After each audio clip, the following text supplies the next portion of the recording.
I call to order the Museums and Cultural Commission meeting for May the 7th, 2026.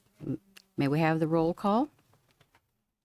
Sure. Is Chair Kimsey Present. and Vice Chair O'Neill, Present. Commissioner Evans, Here. Commissioner Wachowski, Here. Commissioner Fulop, Commissioner Caldi, Present. and I'll note that Commissioner Kimberly Turgeon noticed that she had a conflict today and is not able to make it. So we do have a quorum today. Okay. You may participate in the meeting remotely via Zoom or webinar, or Zoom.gov webinar. You can join on a computer or smartphone at https://monterey-org.zoomgov.com/j/161-622-2299. You must use an up-to-date version of Zoom, or you can join by telephone by dialing 833-568-8864. It's toll free. You can enter the webinar ID of 161-622-2299 #. Okay, so we are starting out today with a presentation. Yeah, and I'll start this off just briefly. We'll have more of a discussion here. I have our intern from Middlebury, Ariana, is here with us, and we'll be talking a little bit about a public art policy. And just to give you a background on the public art policy here for museums, we have a museums and cultural arts collections policy, which does drive how we as the Museums Commission accept and deaccession, how we take care of art, and regarding to different spaces like Colton Hall, whether that's Presidio and the city art collection. But those are items that are typically artwork that the city owns. Those are objects that the city has added into their collection. So the requirement of the public art is trying to create clarity for the public when they're applying for art in the community. How do they apply as a private resident to get art installed at different places in there? So this is something that's been on our to-do list for quite some time, because we see in our side people asking us, how do I get a mural on this building? How do we get a sculpture installed on this site? And we feel that creating a public art policy would be ideal for us to see on this, and would change different scope, we believe, in the future. But what this is right now, we don't have a fully fleshed policy. We've been working on a policy, and Ariana will come and talk about some of the project of how that's what we've done so far.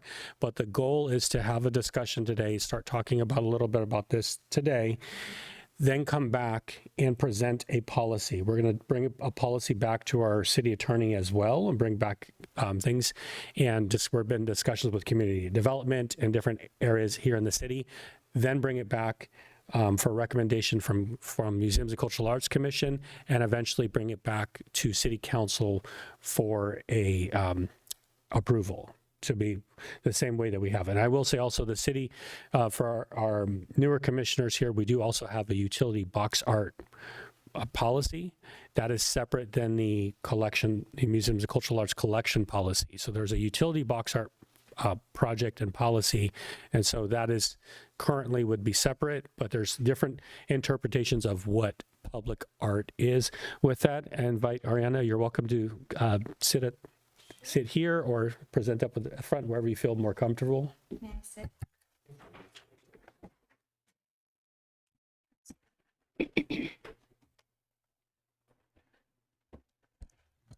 Good afternoon, everybody. Thank you so much for the opportunity to be able to speak with you on the formation of our...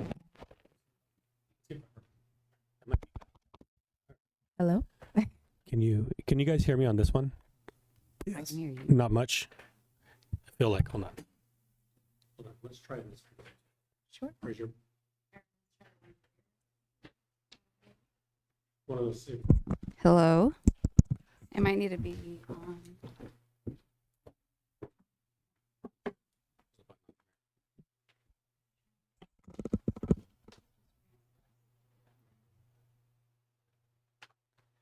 I can also project my voice if necessary. I know. I can hear you now. People online. Ah, okay.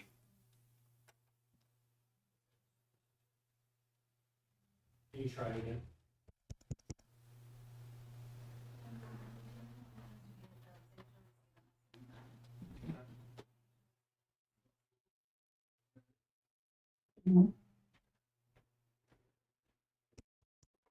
That one's still off.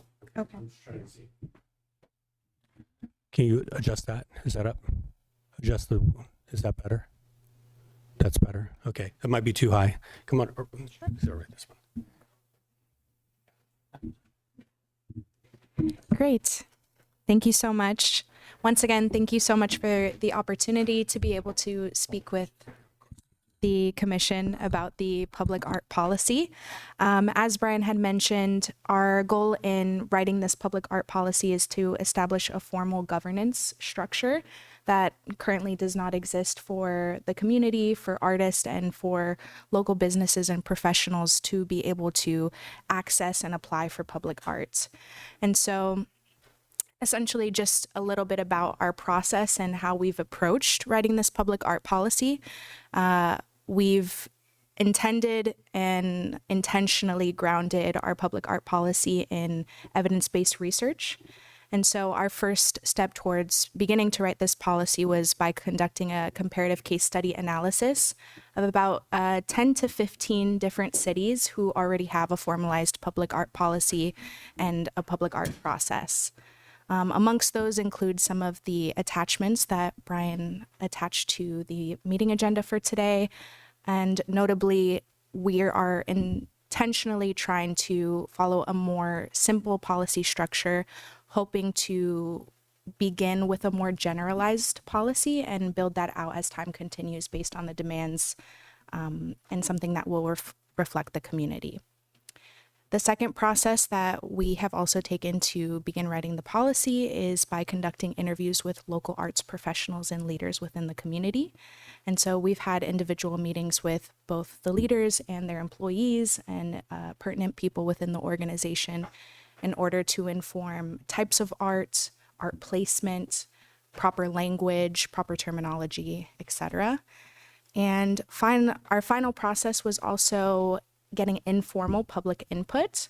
We had a library and museum stand present at the Monterey Museum of Art block party, and we had very simple questions also tailored towards gauging the public's perception on public art, definitions of public art, creative placemaking, and what that means to them.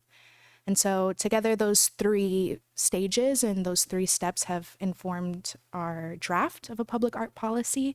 And we have been working more on language, going back and speaking with those public arts leaders and professionals, and continuing to make edits and iterations for hopefully a final version to present to council for approval. Brian, I didn't know if you wanted to add anything.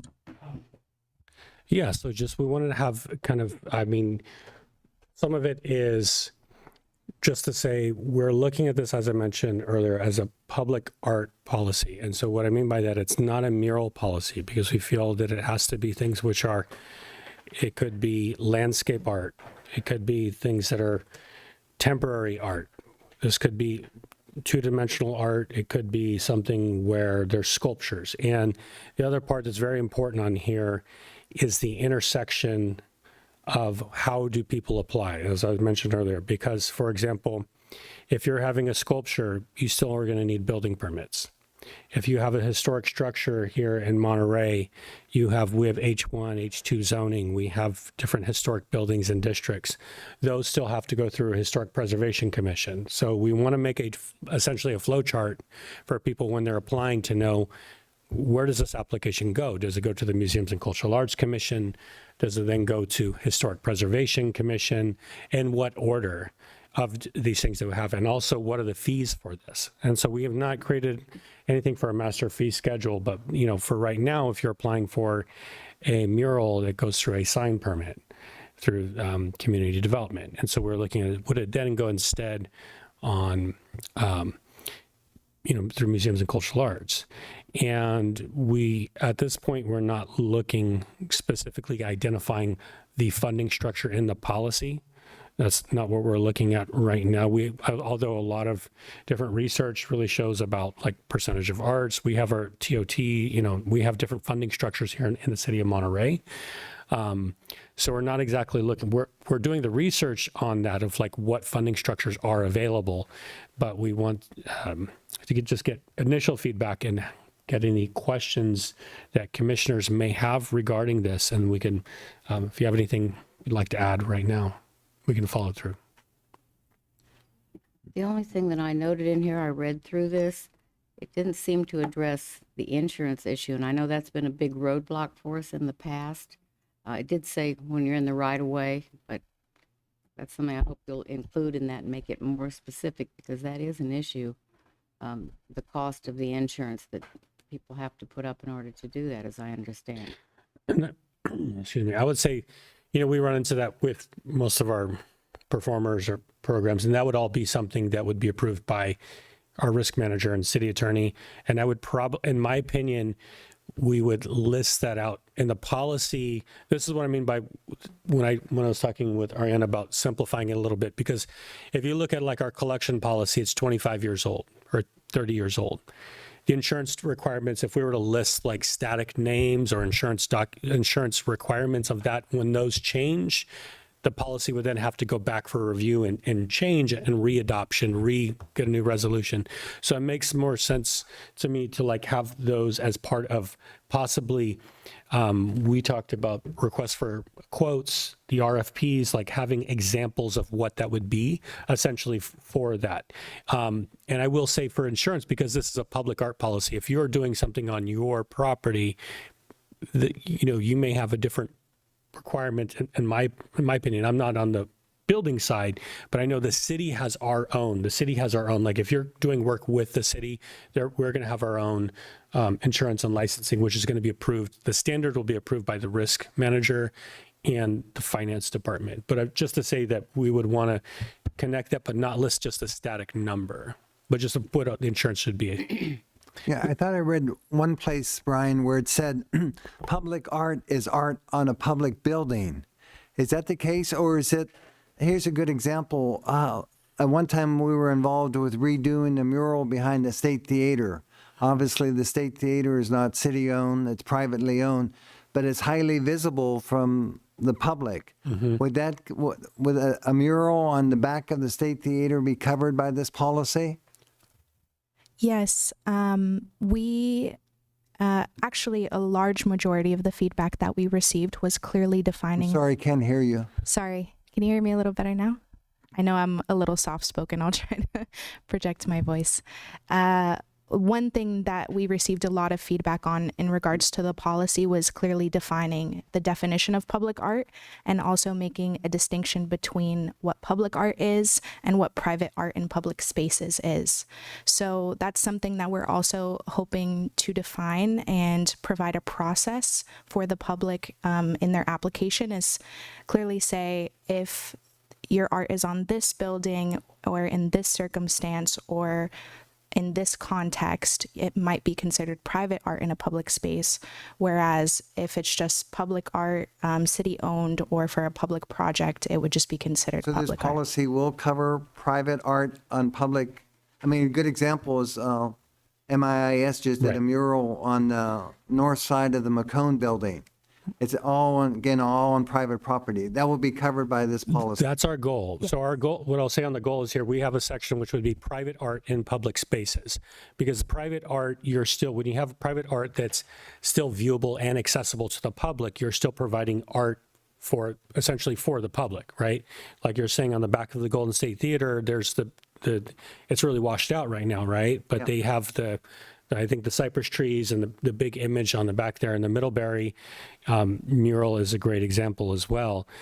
And that's where I was saying about like, what's the intersection between Museums Commission and historic preservation for some of these buildings, like Golden State Theater, for example, which is hitting 100 years this year, and other buildings. Like at what level does it go through which commission? Would it be, because we also want that intersection with the general plan and local and neighborhood plans. So that we have these neighborhood and community plans for the different things through community to development. And so that's why I've been talking with Ariana about this, which is that we should reference neighborhood plans. And what I mean by that is, like, there's a North Fremont plan, and if there's a Lighthouse District plan, and if there's a Cannery Row Business District plan, which the general plan gets updated, and if that, and those do say we want community art in these districts, we can then reference back, our policy should reference to that, which is basically saying these are priority districts, or art can be done in here, but we have to make sure we do the legal language right. And that's going back to what's the scope of, would it be, my initial thought on this is, what would that look like with, because Commissioner Wachowski, I'm sure you were very involved in, in that Middlebury project, is the review, would that review initially be through here because it's approved if it's approved in the district plan under general plan, like, how do we expedite these projects? That's kind of the goal, is we want to make sure that we have a pathway for applicants to know, okay, this is community art, public art is wanted in these areas, and it fits in these goals. Now, if you hit a roadblock because it's a historic structure, then you will still have to go through and define how it fits in the Secretary of Interior guidelines for historic places, and we will identify that. But we want to make sure that people can then see it. And my feeling is that, and this we'll still have to get clearance with city attorney and council and everything, is that this body would be a good group to review those kind of projects. If the artwork from those private places, and another, there was a recent mural on the back of the recreation trail that's been added, and that doesn't go through Museum of Cultural Arts. But so this is just that's a long answer, but to say that this is where we're headed, what we're looking at. In that same general direction, one of the examples that was in the packet says that the art is owned by the city. Anybody that puts public art on a public building or in a public place that art is automatically owned by the city. And the San Diego, I guess it was, they're saying that the art belongs to the artist, the copyright of the whatever it is, belongs to the artist. Mm-hmm. And then they have a very legalistic waiver that says they can reproduce it the city can reproduce it for their images of it, I should say. Can't reproduce the actual art, but they can reproduce images of it to be displayed in advertising and other ways. So is that part of the project as well? Yeah, well, I don't know, you can follow in there too, but I'd just say that there's a couple points of that. There's a state law, which is CAPA, and then there's also VARA, which is a Visual Artists' Rights Act, which provides, they are laws that protect the artists in terms of owning the artwork that they produce that goes on to public spaces. And so that's the waivers that some of these cities do, basically allow them to say, hey, we need to do maintenance on that building. And if you have an artwork that you own, they're providing and giving over ownership of that. So there are different aspects to this, because part of it is private art in public spaces, and that does not mean that somebody's making art for a private business. That's not the city's art, right? If it's visible by the city. So for example, the Middlebury mural is not owned by the city. The Middlebury mural is owned by Middlebury, I believe, right? I mean, the next 2 years. For the next 2 years, right? Some of these other ones that are visible by their, so artwork that's, for example, on California State Parks property, that's not owned by us, or, private things. The difference is some cities, what they do is they do a percentage for art, and they will have funding, and they will often have funding for basically public art that's on private buildings, public. And so there is when it's funded by the city, even if it's on private property, on those cities, they often have that the artwork is owned by the city or the city arts council or, county arts council, something to that nature. But we don't have a funding structure for that. And we don't have a part that says like, we're doing it. And the other one is, for example, like for what I recall, the Mike Murata statue that's on Alvarado was created and then donated to the city. So the city does own that statue, but it was donated to us. So that is something that we own that statue. But just to say we don't own every statue out there, and that kind of policy like that and that waiver and those legal requirements would be for things that are ours, possibly not ones that every private entity would have to do, if that makes sense. Well, Yeah, but I think the key there is that the Mike Murata statue is on public property beginning with. It's in the. I mean, public- you could have like a statue at the Merritt House, that beautiful garden right there across from the Sheraton.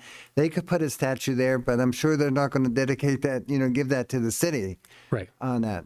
And right, when you start thinking about the amount of public art at Friendly Plaza, in front of Colton Hall, and then all along San Carlos Beach, the fountains and that. So there's a lot of public art and public spaces, right, in the city. Right. And just to add to that a bit, the great thing about the policy is that we envision the policy outlining site selection and criteria for the art. And so both public art and private art in public spaces would need to adhere to the site selection and criteria, so the design standards for the public art.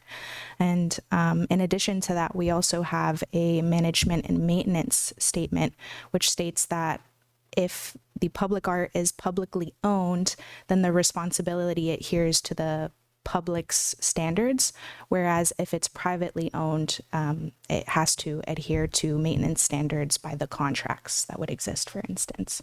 And so it's the policy is great in that sense because it helps applicants make that distinction and for them to understand their responsibilities based on whether it's the public or the private art and who the responsibility would fall under.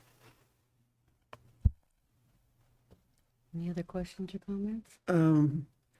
Well, just a comment. The flow chart in the San Diego example, I think, is a big help. Both of the examples seem to me to be very complex and very bureaucratic. And so if there's a way to simplify things, I think you'll get more attention to it than if it's a book. And, I think that would be off-putting to people to realize that, oh my God, there's this horrible bureaucracy that we have to go through. So if you can somehow or other simplify it, I think that would be a real help. I think that's in part a problem with the utility box program as well. But then the real kicker is funding, because this sort of thing requires human effort and it has to be rewarded in some way, or it's not going to happen. Absolutely. And we also came to the same conclusions during the research, during our conversations with different professionals. And like we had mentioned before, our intention is to really keep this policy generalizable, something that is able to be interpreted and something that's able to be expanded upon with time and as different avenues and different structural opportunities become available. One of those being funding. We have a funding section in there that outlines opportunities for the applicants, but opportunities that, again, already exist within the City of Monterey's structure.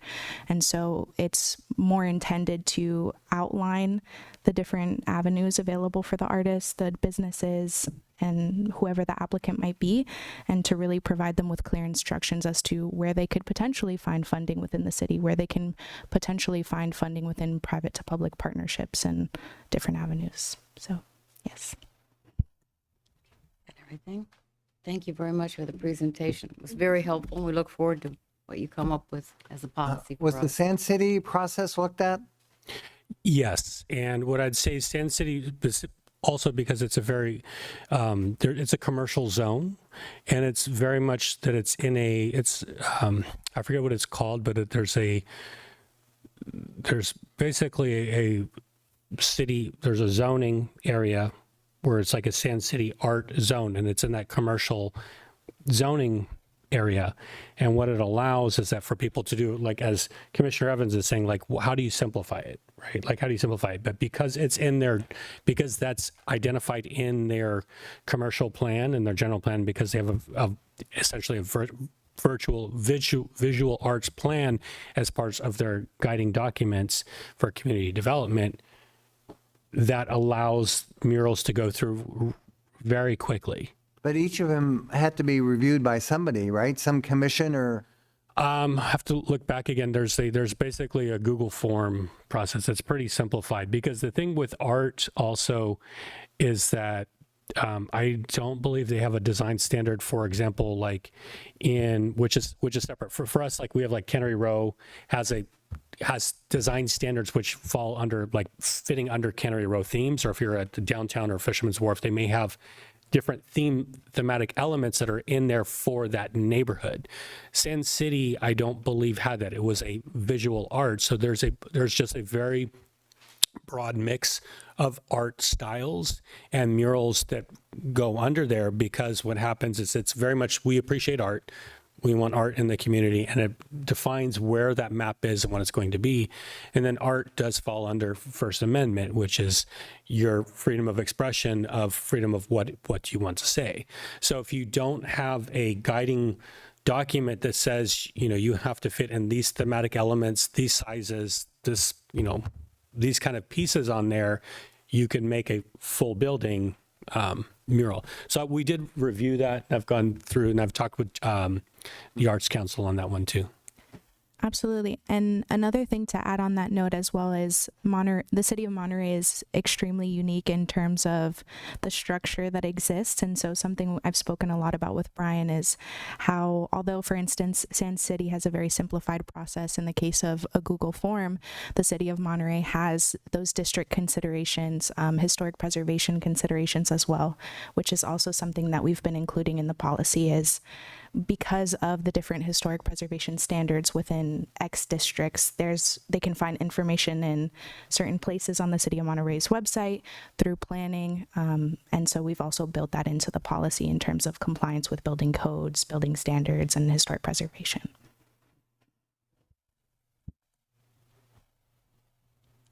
Okay.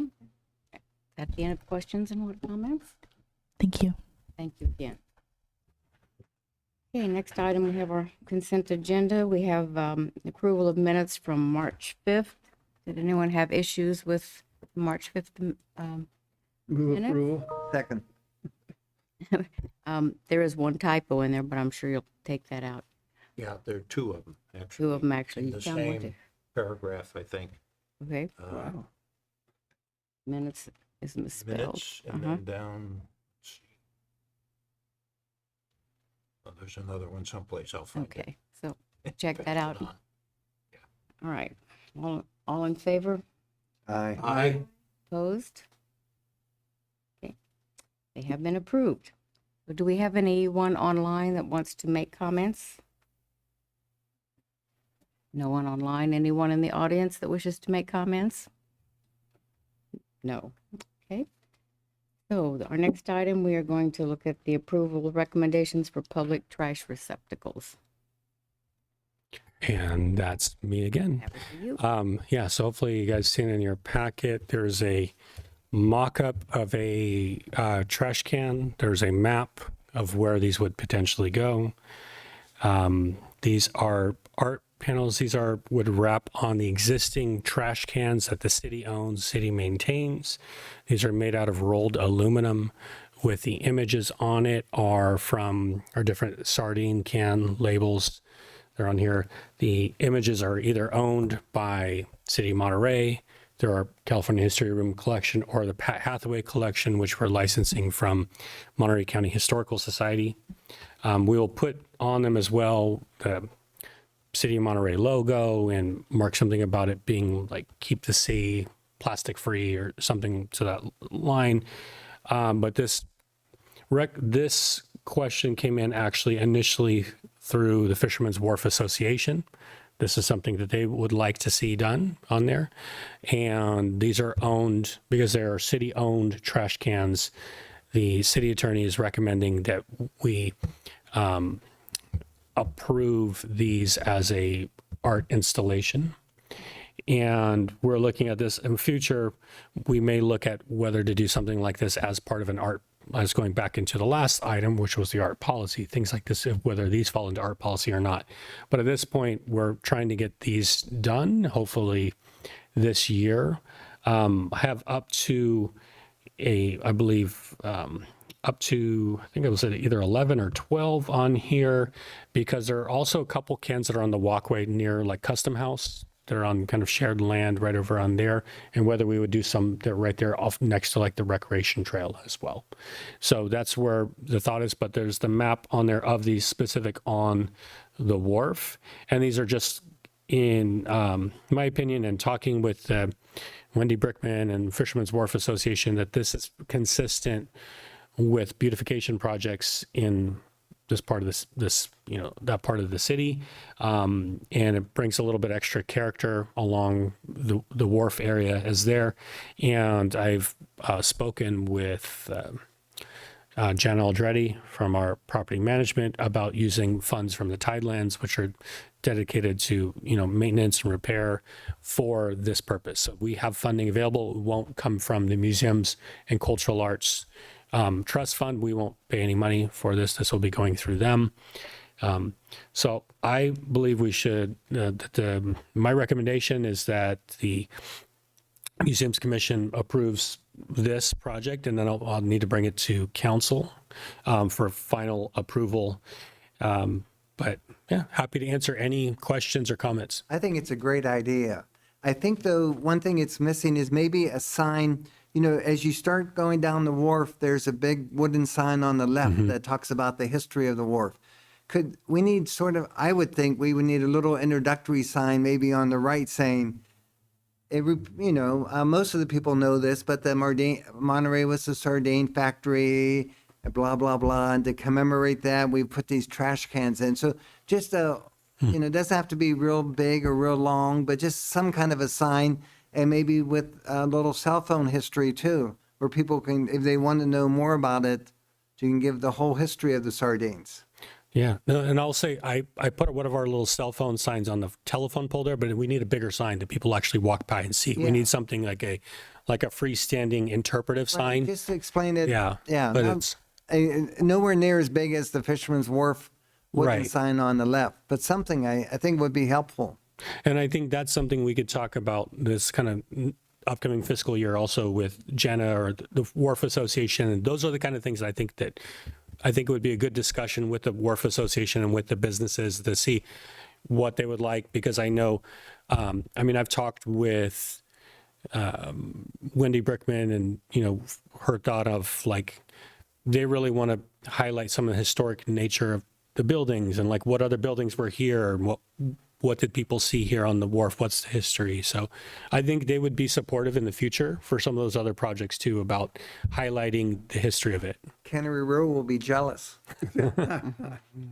Any thoughts of trying to co-fund, get the Wharf Association to contribute to our beautification of their area? I mean, they'll benefit from that, I think. Yeah, so I'll say that, all the businesses pay into the Tidelands Trust, but also that would be the other option. So it's either going to want to be one of the others that in my opinion, it's either done by the Tidelands, but if we can't have the Tidelands do it, then we work with the Wharf Association directly. But I don't expect to use our trust funds for this. I'm recommending that we either have it through Tidelands Trust or the Wharf Association pay for these, but because they're on city trash cans, it's better if we pay for it, we do the work, we install them, we own them, and then, you know, They could donate. right, exactly. But if they don't, right, they could donate towards it, but if it would be something that we would, if we paid for it, exactly, we would ask for them to donate money towards it so we could get that project done. But I agree that we have very limited budget in our museums and cultural arts, our trust fund and our acquisition fund. And I think this is a great model, as Commissioner Wachowski is mentioning, of like somebody else might want it, because if you see it and it looks nice, of beautification of something as simple as a trash can, I think it's moving forward. I think other people would like it. By the way, they weren't all sardines. One of the ones that you put up as an example has squid on it. And I believe there's also mackerel, which was later. I thought about, because there's 11 cans, so there's another one another label that I might recommend, because we do have a what do you call that? We have like the soil, like planters mix, you know, because a lot of the fish, the offals they would use, and they would make chicken feed, and they would make gardening soil, right? So this is that kind of thing where we have one of those labels in the California History Room collection. I think some of those things are also a good point, because to see the diversity of what the sardine provided for it. When I first came here in 1984, I used to take my kids down to the wharf, and you could buy a little container of sardines, and they would feed the sea lions, throw them over. Of course, every environmental group in California went after that and said, no, you can't do that. Brian, would it be possible to maybe incorporate some type of a QR code or something to allow the public, if they're interested, to click in to the Path of History, or to get more information on the packing labels that are along Cannery Row? I think a tie-in like that would be great. We know that our resources, our great resources, are not always utilized, especially our Path of History or the walking tours that are provided. So maybe that's a way to feed some more traffic back that way.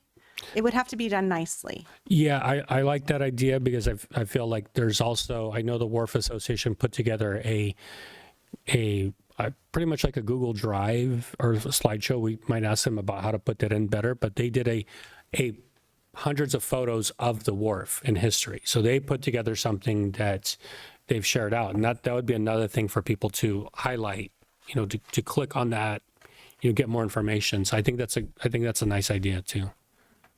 And since the labels will be made individually, perhaps each one could have a different token, if you will. So maybe one goes to the walking tours, one goes to the photo show, another one goes to the Path of History.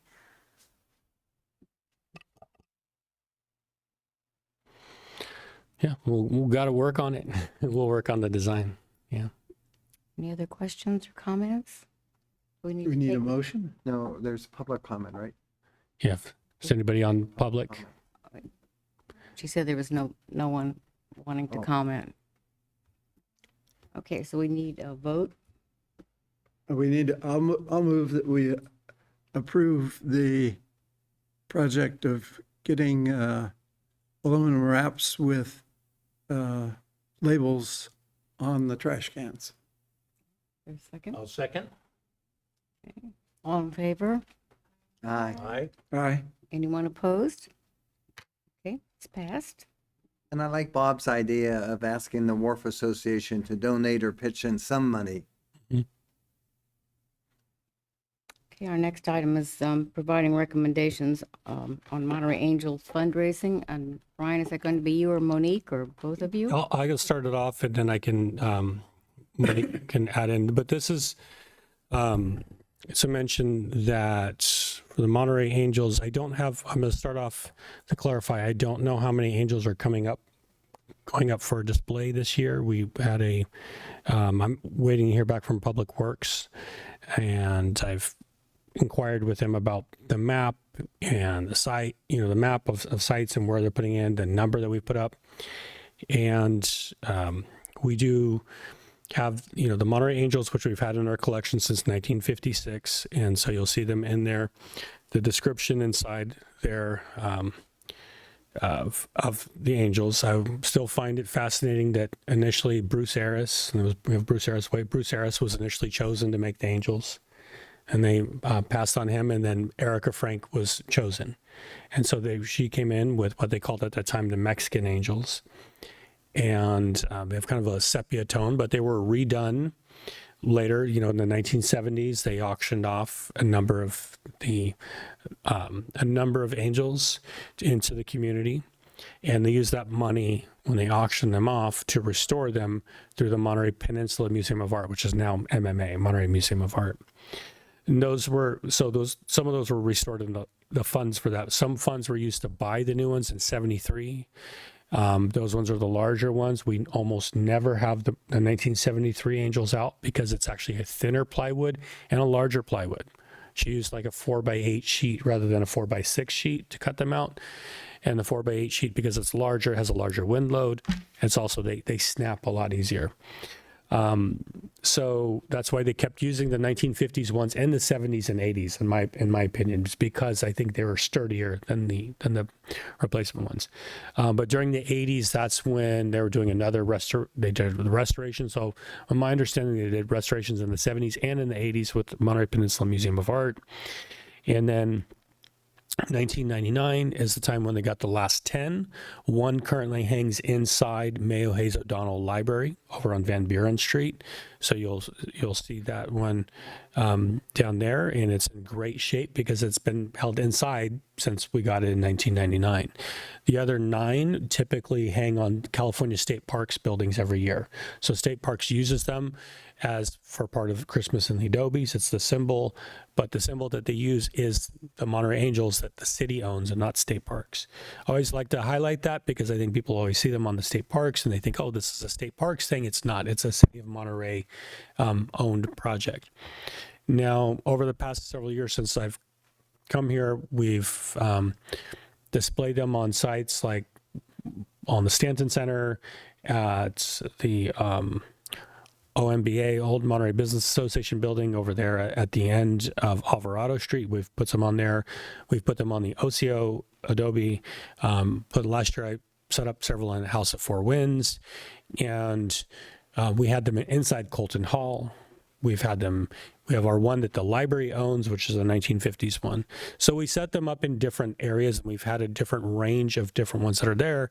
And then also we had 12 replicas made. And the replicas, those were done on what's called an aluminum composite panel, which is a sheet of aluminum with a composite sheet. And this is bonded on there. Then there's like a sign fixed channel rail, and those bolt up onto the street signs, and they're much more secure than the wooden angels. So with that, with creating the angels that were for the streets, the replacement ones, which they put up in the last 2 years, I worked with our sign shop team, and Signworks in Sand City is the one that actually made those for us. But I worked with our sign shop to make sure we had the right material, the right mounting system, and all of that for secure mounting on our streets, on our street signs. So with that, just to say that all of the angels that we have that are existing, I would say every single one has some level of need of restoration. Many of them would never be put outside in the public. Some have been done by basically fiberglass patches, Bondo. We have cracks throughout them, wooden chips, like chips of missing wood on multiple of them. The brackets would shear off in the wind. You get high wind in December and January often, and November. When you get the high wind and you have a sheet of plywood, it just shears. So that's where my recommendation is that we do not have the wood angels on high street posts, because that just becomes this high wind load with a sheet of plywood that's often now going to be 70 years old, a 70-year-old piece of plywood hanging up. That's That's a concern of mine. The ACP panels are much more secure, mounted, and they're what we use for the different kind of dark blue signs that you'll see around town as well. They're directional signs. There's aluminum panels with a sign fix channel. So discussed with Commissioner Caldy has been interested in restoring and displaying more angels. And I know in the past, the Museums and Cultural Arts Commission worked with the library, worked with Old Monterey Foundation to host there were two different auctions that were held, two different events that raised money by creating replicas and then auctioned those off. Each one of those events really didn't, in the scope of, I think we have, Brianna's here too, she can probably answer better than I can on some of these things. I believe we have 98 right now in our collection, 98 angels, anywhere between 98 and 100, I believe, angels. Those were a lot of work on those auctions, and they did between 4 and 6 restorations with each year. Those angels that have already restored are already in need of further restoration because they were the ones that were put out on the streets and everything like that. So they got really worn out. When you have heavy rain, wind, all of that, and having wood and acrylic paint outdoors, it just really damages that artwork. So what I would like to see is how do we get to a process, and this does involve at some point our loan agreements, and that's something that Brianna and I work on, is on loan agreements with artwork for other places. But how do we get to a part where people can either, is there an adopt an angel? Is there something where we can display them in other places, like the wood angels indoors? Can we display some of the original wood angels during Christmas and the adobes at a much broader range of adobes throughout the Christmas and the adobes pathway, rather than just state parks in Colton Hall? Can we expand that to more businesses along the Christmas and the adobes path all around us? So those are, and I will say the angel ornaments that we've had, those have sold really well and made several $1,000s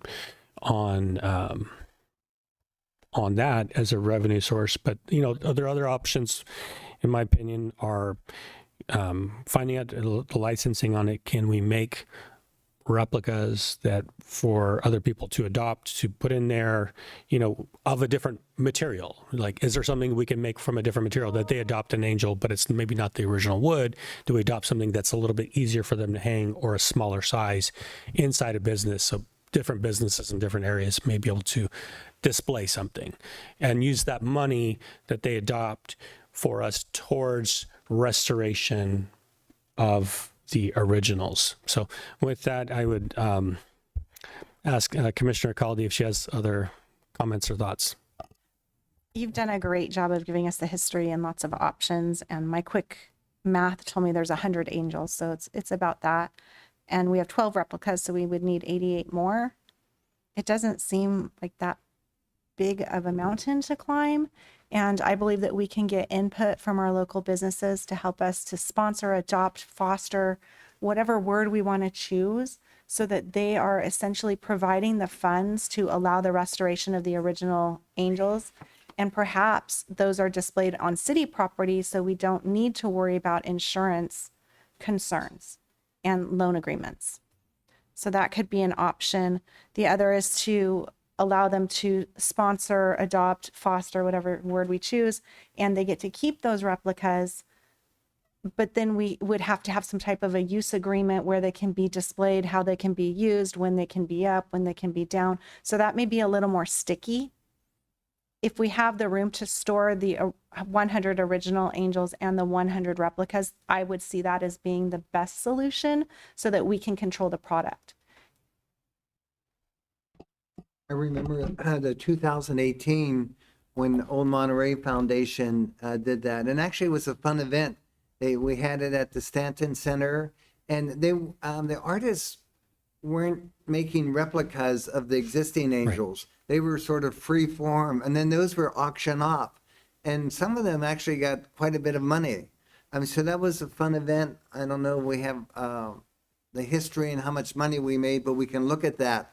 So they weren't replicas. They were I think the city provided the wood, the plywood, and then a group of artists. And so, the Museum of Art might be able to help us with this too, to look at something replicating an event like that. Yeah, I mean that's where I know the Monterey Museum of Art did the first one, and they were, as you mentioned, they were all unique. So the ones like the angels that are on like the Parker Luceau building, that was one created by a different artist. So different artists throughout the community all made their own. They got a blank. The blank was done by. We still have one of the wood blanks, but the wood blank was done, from what I understand, from the high school. When the high school wood shop teacher at the time cut a lot of the blanks, and then like youth arts collective artists like Marsha Perry and artists like Belle Yang made them, and Kathy Crozier. So different artists throughout the community made all of their, just like, here's a blank, paint an angel, and then they went out for auction. As I mentioned, that's a great event, but it was a lot of work, and we got 6 angels restored out of that. Oh. So it was not like the amount of money. Like, I feel like it's the kind of thing where, because of also the size, like having a 6-foot angel in your house, not everybody has the space to put on like that big of an angel. So I feel that there could be other components to it, as like, is it, Commissioner Caldy and I spoke about this too, which is there are things like, the library does like chocolate and wine, and, that raises a lot of funding, and those kind of things. Sometimes people come to events like this for the casual nature of like having wine and music and different aspects of it as well. And that the ticket price or whatever, like some of those things can help raise the funds as well as the art and the auction. But I think if it was, I don't know how the program went, Commissioner Wachowski, for that day, like whether they charged or people just came, because a lot of people have told me still like, hey, I had a great time at that event. And I said, yeah, I'm sure you did, but we didn't, the results to me was like, it wasn't sustainable for, So we only, yeah.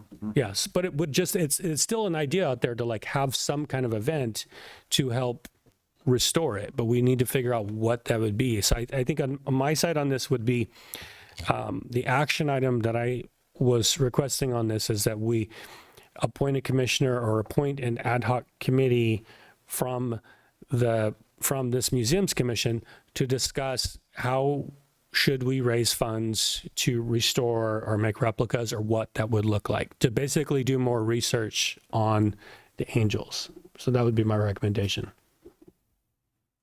Well, you were talking about sponsors. People could sponsor an angel, and if they sponsored the angel by providing enough funds to have it repaired or rehabbed, that they would get a reproduction of that particular angel to whatever size they want. In other words, a photographic reproduction that could be, then overlaid on either plywood or some other material, so they could, if they wanted to use it then inside, the scale would not become a problem. Right. And I think the one piece is that we still have to, like, we would run all of this past the city attorney and all that. And then one of the ideas that I had with it, talking with Commissioner Caldy, was that there's a polyvinyl thing that people use for like political signs, which folds up and it's much lighter for storage and everything. Those are the kind of things that you could buy those, and they are custom cut out to the size, whether it's cardboard and it's like that the metal is, for us, like the replicas that we display on the streets, we do those out of the aluminum composite panel because they're sturdy. We could bolt through them, and there's something we can have on as like a street sign. I don't think that like people would need something that would be 6 foot or metal or anything like that. Right. So that I would say we would, as part of the discussion, would be what would be, I mean, that could just be even like part of the discussion is like, what would that look like? What does the ADOPT program look like? And I feel like there's enough, like this also would require some research into what other cities have done for, different similar programs that cities or arts commissions have done in the past. What about the ornaments? You have them only for a few? I mean, if they sponsored one, you could get an ornament of a replica of that, or do we have that many? I designed those, and those are my digital art actually. And so I'm thinking something yeah, small to reward. no, I think it's great. If we did something like that, I think we did 3, right? We've done 3 angels and 3 angel designs so far. People, I mean, some kind of, yeah, what would we get? I think something out there, something small or whatever, what would it be? And I think also the recognition, what does that mean to adopt? You know, what does it mean? Where does your name go? Does it go on this program? Like, I'm not entirely sure, but I feel like this is where we just have to have the conversation start about, we know that we need funds to make replicas. We know that we have artwork that needs to be repaired. So what's the next step? That's how I see it. It's like we should investigate what's the next step and what would that look like for people. What would you like to see? You know, what would you like to see as part of your recognition of adopting an angel? Do you have an estimate of what it might cost to restore a particular angel? It seems to me you almost have to come up with a good estimate there in order to make the whole thing pencil out at some point. Yeah, the restoration is really going to depend. And I find that to be honest, it's going to be whether people look at it as art or object restoration. And I would say, because if you look at it, art, conservation, restoration, people look and you have to hire an art conservator, and they're going to go through every single detail on it. You know, they're going to go through and look through layers. And we see that with all of our ARG reports and Page and Turnbull, which you guys are familiar with, which are, you know, charging us tens of thousands of dollars for some of these things, which I don't find feasible on the same side. So with that, that's why in the past, I think they used community artists and they went through proposals to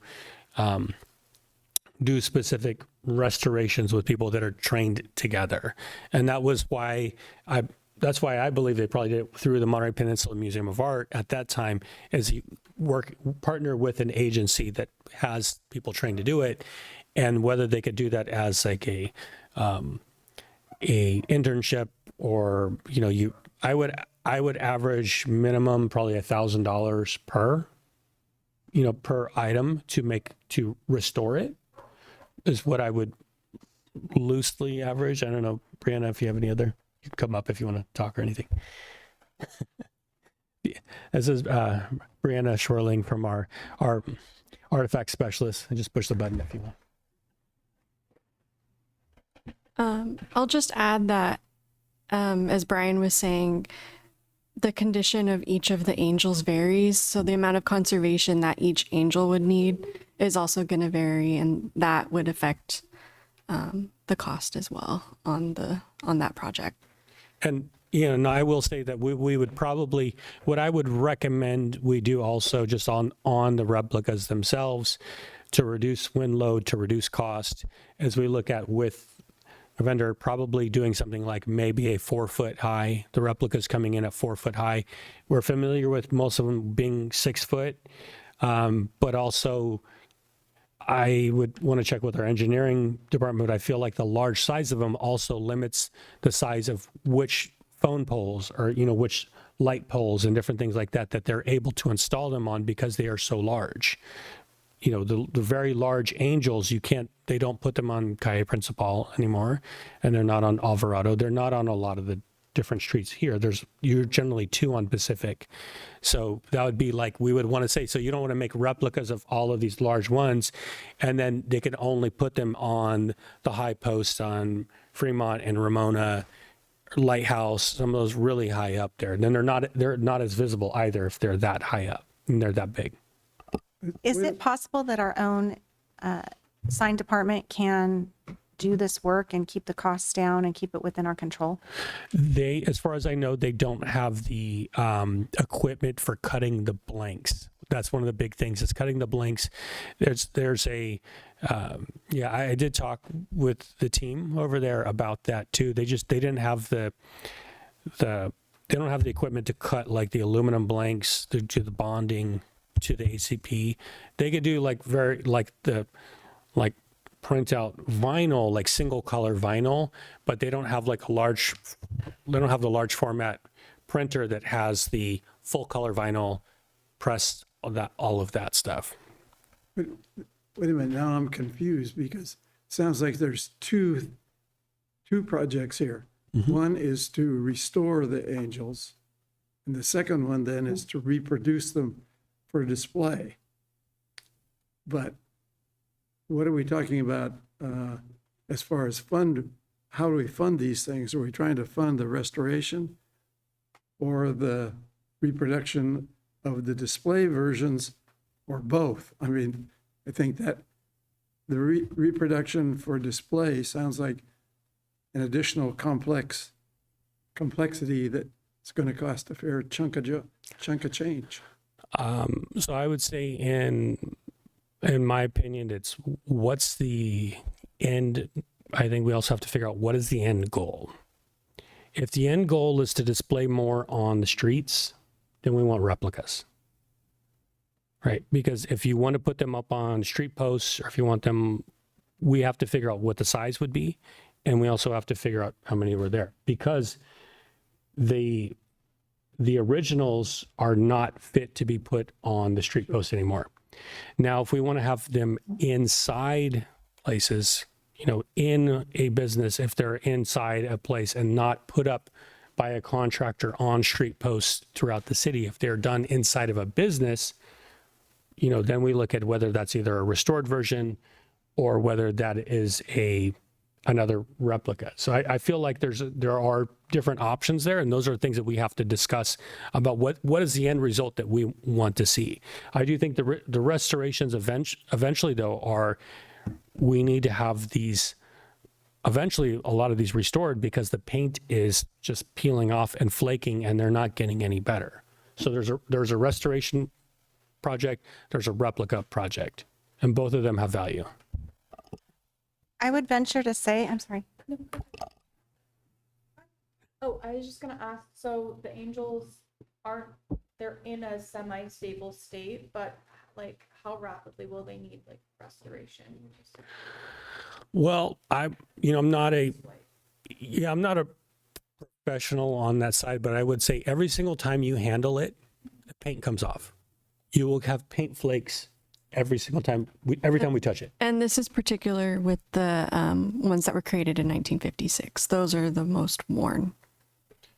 And there's basically, if you see a lot of paintings that if you put on like a shellac on it, or on like a wood table, and your wood table starts getting that orange peel and that shellac coming off, that's how that paint is on some of those. You'll touch it and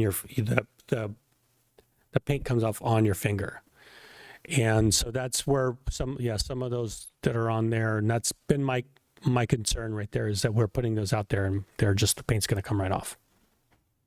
Well, that makes it sound like we need to conserve them to the point that we can reproduce them and create replicas. And then the originals, I don't know, do you keep them in a vault, or do you then have the digital version of the original, and the originals could be auctioned off, but they would be de-accessed at some point, and you would have high quality reproductions, and you could go from original size to any size you want.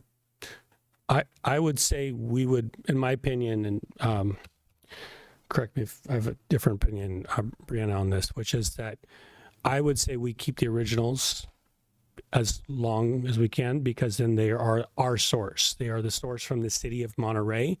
Because if you auction off the original, then the original art becomes the property of another owner out there. And I don't know how that legal ownership changes over time with different copyright law, but I feel that because if we had the originals, we have the original design and the original artwork. So having those originals and and storage in an area where we could just have them stored. And then, yeah, the replicas are the ones that come out, and the originals can come out on sites like, let's say there was a show at the Stanton Center. If there was a show at, like when we put out the originals at Colton Hall and we put originals at Stanton Center, or if another museum wanted to show them the originals, I think people would like to see those, but the replicas are what we would come out for the regular like holiday decorations. That's where I feel there's a part that's decoration to me and there's a part that's art. These are art, but they're also decoration. Sounds like we're making good headway. So what we need to do is appoint someone, and Monique, you have a great deal of expertise at this point. Would you be willing to be the point person in this project? I decline the expertise part, but I'm happy to head it up with, do we want to do an ad hoc committee? What do we want to do? Well, I think if you're the point person, you could decide if you want to be the one or if you want someone working with you. We'll have to review Brown Act on that and figure out what we can, at least two of us, I think would be good. Yeah. What happened? We can't do ad hoc committees anymore. We could do ad hoc committees. We can't do standing ad hoc committees. This is basically because this is a Monterey Angel ad hoc committee. If we said every single year we have a Monterey Angel ad hoc committee, that's not allowed on there because we want to have. So we could have 2 or 3 commissioners on something like this, because if we end up with 4, then we have to agendize that as if there's 4 or more.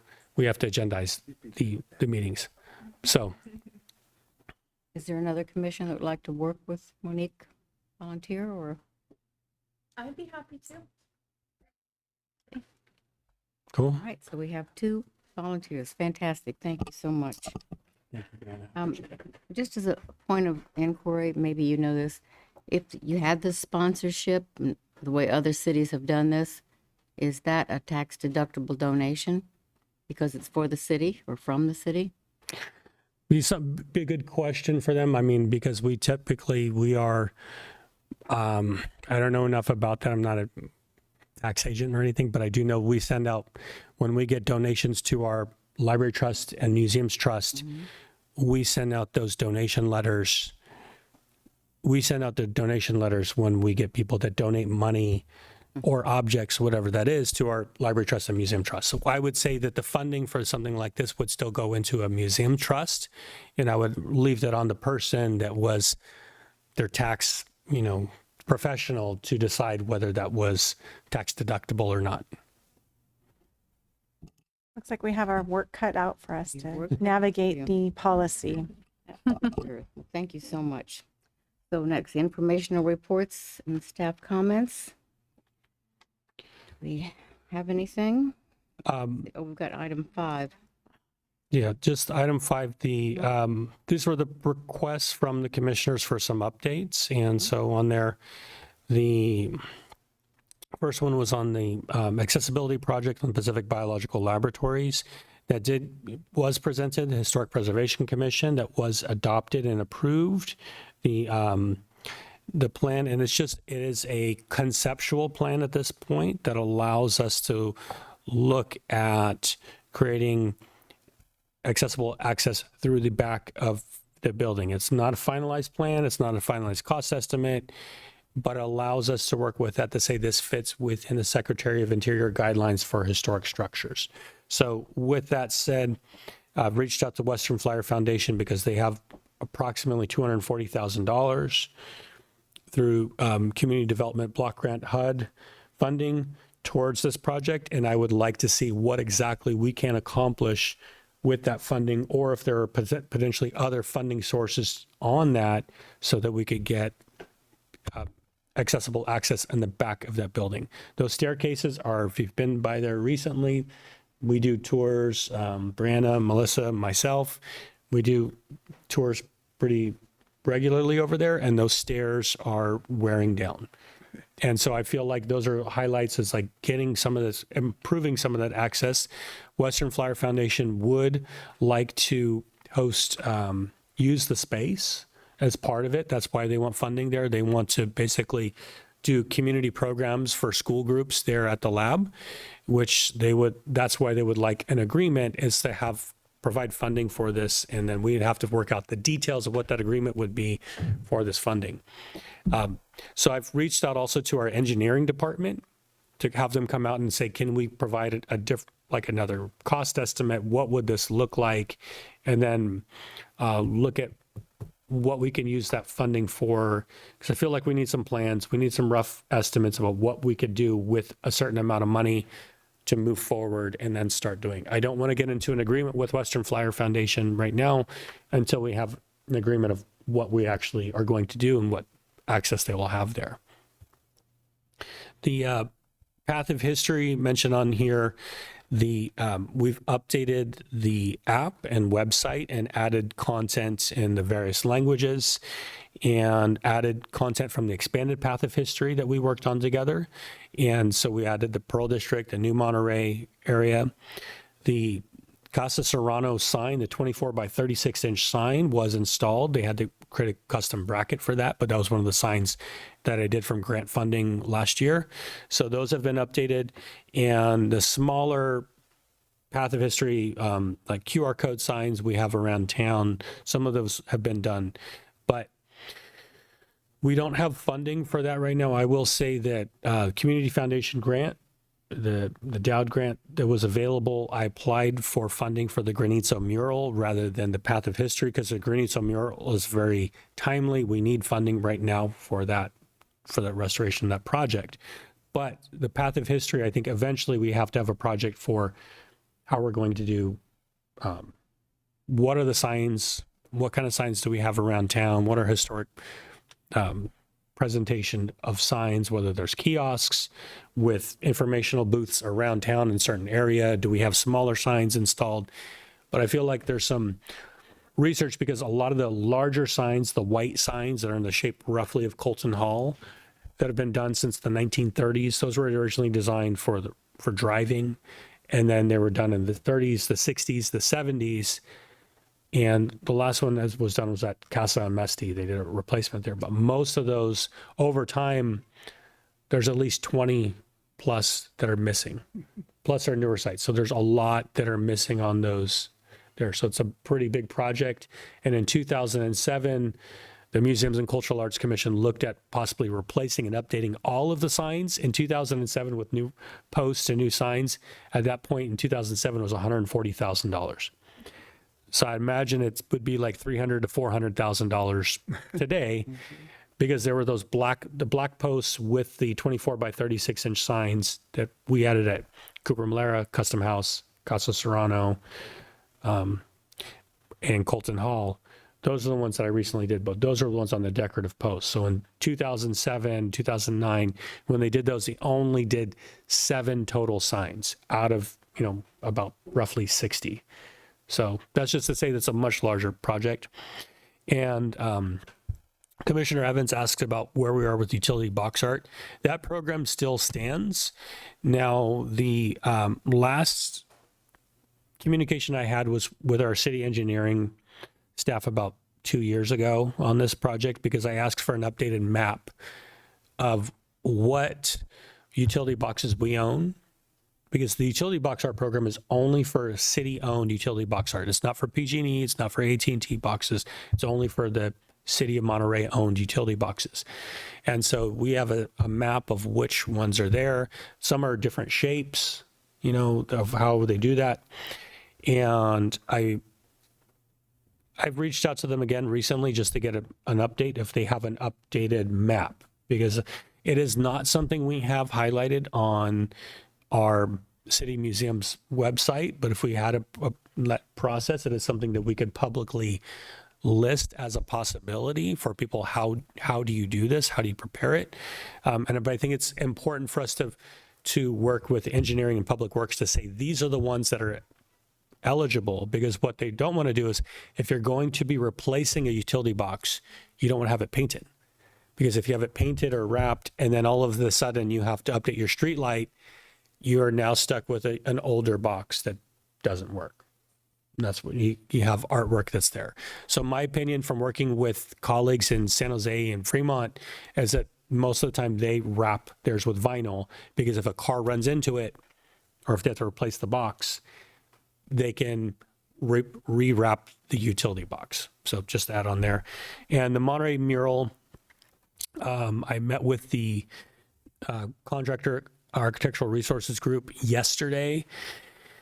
They're going to come in with a proposal to most likely remove all of the tiles and put them in storage for now. And part of that is that, and I need to contact the artist's son, also just give him an update. So I'll be doing that tomorrow.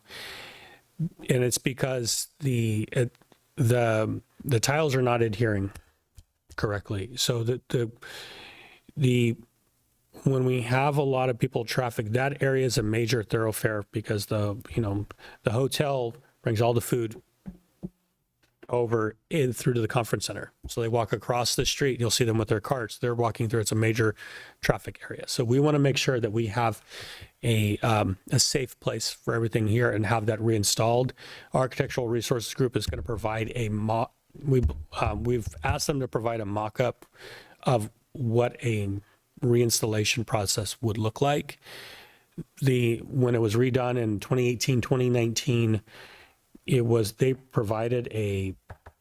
wanted to do a different style, but it was not chosen of mounting the project. So we need to figure out what's the best mounting method on there. It was initially done, I believe, on wood, right? On plywood. Do you remember that? I think when it was first done over the entrance of, it used to be over the entrance of the Monterey Conference Center, it was on plywood and it was taken down. And so this was, I think, this is the third time it's been essentially removed and restored. So it's been done multiple times since the 80s. Yeah. Thanks for that report. Yeah. And so happy to answer any questions or comments on any of those, if you need any clarification on any of those objects. When it was originally mounted on the plywood, was it taken down as like an aesthetic choice or because it was just kind of wrong? I believe that was done in the 80s, and I think it was just a maintenance from what I saw like years back when looking at it. I think it was just an installation they were doing, because typically you don't want to remove the tiles. There's a chance of breakage anytime you're removing tiles, anytime you remove tile from a mounted surface. So you try to keep it up there as long as possible. And I will say right now, the concern that I have and our public works team is that we know there were some tiles that have fallen on the lower end, and we're protecting all of those ones off the side where we knew the ones were popping. And without taking them all off and testing them, there's no way to know that further won't fall. So we need to take off all of them to make sure that they were all get reinstalled and installed properly so that they will last. And that's a larger project. And that's why I did apply for funding from Community Foundation. I'm waiting until next month. I'll see if I get any funding for that. And I'm also looking at some federal grants for art to see if there's additional funding that we can help pay for any of that So work. what are these alternative mounting technology or whatever it is? So I didn't see on there, but basically the sample in there. But for example, the panel that we had done in the garden, the sunken garden, recently had the Alta California map done. We had that done within a tray on a backer board, on a water backer board, so that if you need to replace an area, you could do, sometimes what they've done is they mount them inside panel, essentially within like metal panels, so, or a rail. So the panel is hooked on a rail, so the weight, they can take off each one. So if something happens on the wall, if there's anything that happens behind the wall, you could take off the panel with everything mounted inside. So if you think of like, I would describe it like this, which is sometimes if you buy, you can buy tile art, and people have taken tile art and they mount it onto, back to plywood. They mount tile art onto like a mounted sheet. So like if you can see some of Granizzo's artwork, Guillermo Granizzo, he has some of his artwork in the Salinas Welcome Center and in San Francisco at their one of the museums, I forget, but one of the museums in San Francisco, which with the biodome and all of that there, the Cal Academy of Sciences has a lot of Granito artwork in there. That work is all done. It's framed, it's mounted, it's together in panels. So if you have to take something, you take off the panel rather than take off the tile from the wall. So the tile has been adhered to something that all of the weight isn't on there. That was one of the things they had discussed, was having some kind of railing, and that the railing is mounted in there on the panel. And so everything is, if there's any damage to the wall, they could take it off for restoration back and forth.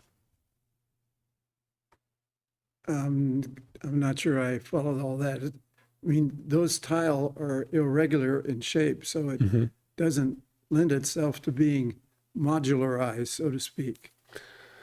Yeah, I think there would have to be gaps and everything on there. You're right. I mean, there are different ones. I think there's close to 500 tiles in there, but it would essentially, it would still be done in, they're mounting it in larger sections. Because what happened right now is basically one tile falls off, all of the tiles are popping out, all off the center, off of there. So there's a large section of them all connecting, and they're all connecting by the grout. So the grout is all connecting and they're all carrying out.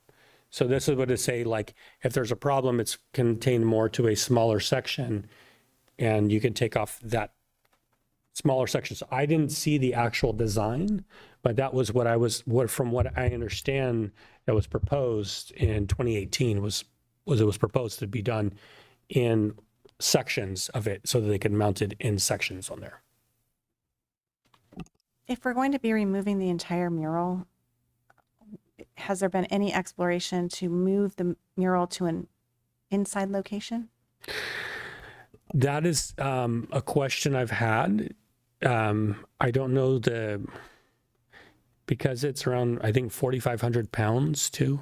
There's a lot of load on whatever wall that would be. What kind of, is there something that would be another, like even like a case where you have it mounted in there with something holding up the weight underneath too? That was a thought that I initially had, is like, is there another place? That I think is something to look at for a reinstall. You know, I do think that is something that we would look for, basically because you just have, it's close to 50 feet. So it's a really large, sculpture, but I feel like that's something we have to look at. I'm envisioning the conference center. Right, exactly. No, but yeah, just a wall inside, because the conference center is modular and everything, what can hold that amount of weight? If you have like 4,500 pounds of tile, you need something that can hold that kind of weight on there. But I would hate to see it go inside.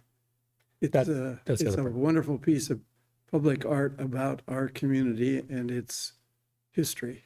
Yeah. And, We get a lot of people that stop by there, and people on walking tours, people that lead walking tours use that as a site to walk over there to basically highlight different elements. And I know people from state parks that do that. I know people that are private walking tours, they do that all around. yeah, it was even more visible when it was on the corner of the building, but the remodel squared off the conference center, and we lost our nice big corner, which it was higher and much more visible before they remodeled the conference center, and it kind of got relegated to the backside there, which was a mistake. But I would much rather see it there than and keep the bushes along the side of the sidewalk there manicured so that it's easy to see for people that drive by. And I've had more than one visitor see it without me pointing it out and say, hey, can we go back and look at that?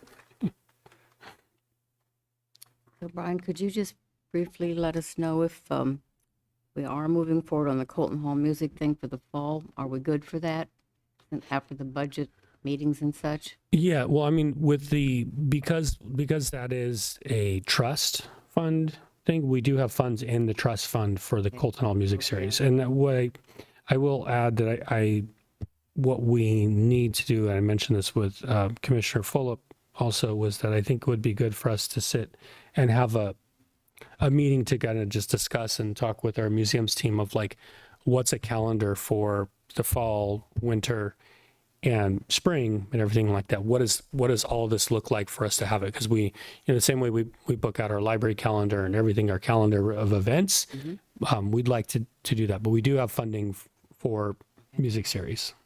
And when you say we, do you mean commissioners or do you mean just staff? For The Colton Hall Music. the Colton Hall Music Series, I mean, that's funded through the trust fund.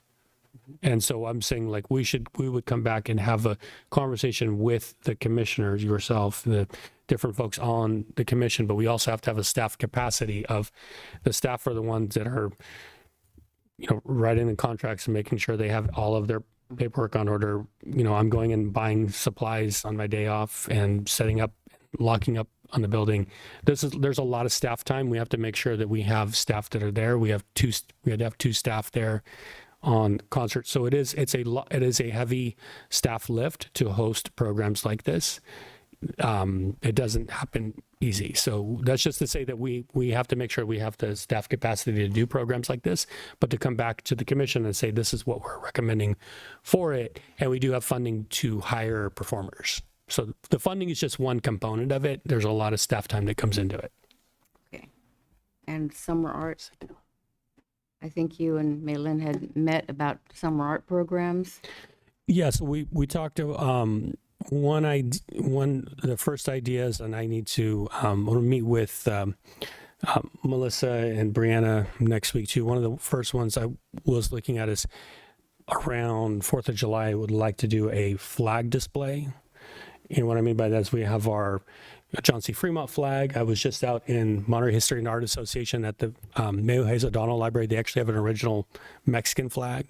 We have a last little sliver of the original Mexican flag, the last flag that hung here in Monterey, to highlight something about what the Monterey flag is and what that means, that ceremonial flag. But doing a flag display, we have a 31-star American flag during 4th of July, so people would be able to go into Colton Hall during 4th of July celebrations and see different aspects of the different flags from around here. I think would be a really interesting display.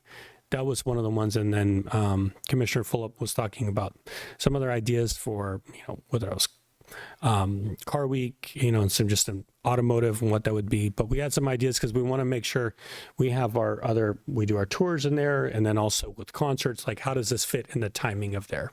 But we'll come back and do that. But I need to connect back with my team next week too on kind of what we're able to do on there. But I think the flag one would be the ideal one to start off with, because that would really align with 4th of July activities and getting people inside of Colton Hall during 4th of July. Okay. So do we have any commissioner comments? Nope. No? Comments? Nothing from me. Okay, I would like to just And mention then one thing if I could. Commissioner Caldy might have one too. Oh, sorry. I said no. Sorry. Okay, go ahead. Many of you may know Alan Hoppe, who was a city councilman for some time here. He is retiring, and there is going to be an open reception for him. It's going to be May 19th, 11 a.m. in LF 103 on the Monterey Peninsula College campus. Everyone is welcome, and I'm sure he'd love to see you as he starts another chapter in his life. You can also go gentrain.org website, and that'll have the information in just 2 or 3 days from now. So other than that, we have anything else? The next meeting, that is an issue. The next meeting, we had talked about having June 11th, and Brian, you were checking about room availability. Yeah, and I was, 4th. it's still, they still haven't put up anything on their agenda, so I don't know if there was any other commissioners had conflicts on that first Thursday. I know Chair Kimsey has a conflict that day, not able to attend, so that's why we're looking at the following week. But June 11th, there are currently other commission meetings on that day. There's a Historic Preservation Commission on June 11th at 4 p.m. as well. So if we were to move the date, we have to make sure that there's no other commissions. And then that week, there's a 9th, 10th, and 11th, there are commission meetings for other commissions. And I just won't know until further in or get more information from that staff, whether they're going to postpone or cancel any of those. So if there's any other, if commissioners can possibly send us or send me your availability for what date are we're looking for that second week? 11th, The 11th. June 11th. But you say we can't meet in here on June the 11th. We don't know yet. Not at 4 p.m. unless that meeting gets canceled, and because it's Zoom, I mean, we wouldn't want to have two meetings at the same time. Right. We wouldn't want to have two community meetings at the same time. So if it was possibly earlier, like at 2 p.m., we could look at that. I don't think it will get us, but I just have to look at availability. So everyone will let Brian know their availability, and then you'll get back to me so we can plan Yeah. accordingly. Also, the August meeting is August 6th. That's what it's scheduled for. And Commissioner O'Neill is going to be chairing that. He's agreed to do that. He's the vice chair currently. I will be out of the country. Okay, is there anything else? Not? Meeting is adjourned. Thank you, everyone. All right. Thank you.